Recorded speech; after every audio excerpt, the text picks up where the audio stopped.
Products that you will need to buy probably for your baby. Let's go through them one by one. My name is Dr. Carly, also known as Professor Caroline Fertelman, and if you find this video helpful, please do join and subscribe to my YouTube channel and let other people know about it. So I suppose there's a whole load of things that you can buy. It can be very overwhelming, but these are the products I think you will need to buy. I think you need to buy a mattress. It's best if it's new. Research shows that sometimes secondhand mattresses have been associated with cot death, probably because of the bacteria in them. It needs to be firm, it needs to be flat, and it needs to have a waterproof covering to keep any spills from going inside and bacteria sort of enjoying living there. So a nice firm mattress that is really important. Now that will probably go inside what you need to do as a sort of carrying space. It might be a travel cot, it might be a Moses basket, it might be a carry cot. Again, make sure these conform with British standards. They all have particular labels, and I'm doing a video on this at the end.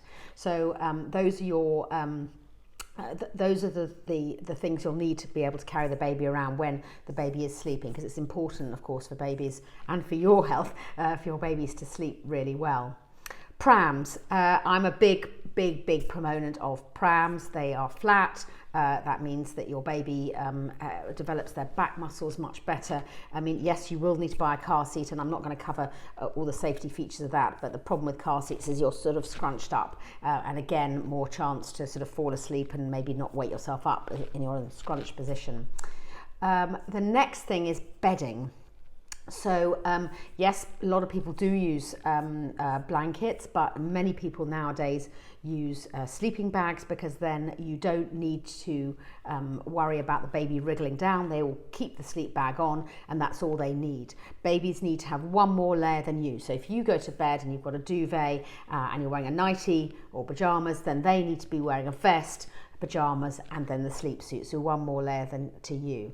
And it's important that they stay in your bedroom for the first 6 months, either in their Moses basket or in a cot that's attached to your bed but separate from your bed, or in their own cot indeed.